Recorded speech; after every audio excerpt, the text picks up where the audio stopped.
The passage from John 19 verses 7 to 12, NIV, reads: 7. The Jewish leaders insisted, "We have a law, and according to that law he must die, because he claimed to be the Son of God." 8. When Pilate heard this, he was even more afraid. 9. And he went back inside the palace. "Where do you come from?" he asked Jesus, but Jesus gave him no answer. 10. Do you refuse to speak to me? Pilate said. Don't you realize I have power either to free you or to crucify you?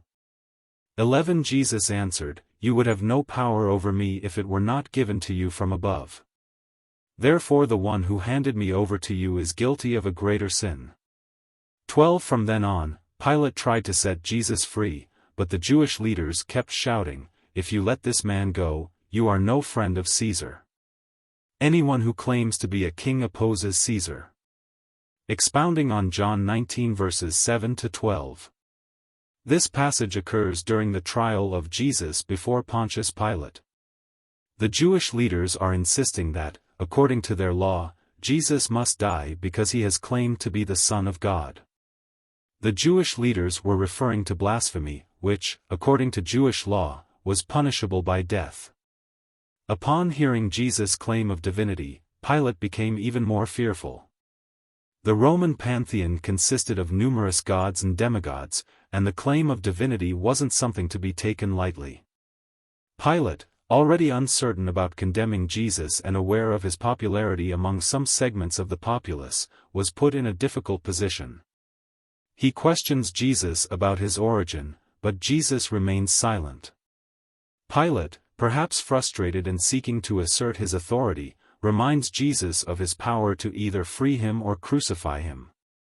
Jesus responds by asserting that Pilate's power is derivative, only given to him from above, indicating that God's sovereignty is ultimate. The final verse in the passage indicates Pilate's attempts to release Jesus, but the Jewish leaders manipulate the political situation. They suggest that allowing Jesus to live is akin to opposing Caesar because Jesus has claimed to be a king. This puts Pilate in a politically precarious situation, as being seen as disloyal to Caesar could cost him his position or even his life. Interpretation. This narrative emphasizes several key themes. The tension between earthly and divine power. Pilate's power is seen as significant, yet it is also limited and granted by a higher authority. Jesus' calm and composed response underscores the transient nature of earthly power. The complexity of justice. Pilate is caught between the Jewish leaders, Roman law, and his own conscience. It illustrates the complex and often messy nature of justice in a world filled with conflicting interests and powers. Manipulation and fear. The Jewish leaders manipulate the situation by invoking the name of Caesar, showing how fear and power can be used to manipulate justice. The sovereignty of God.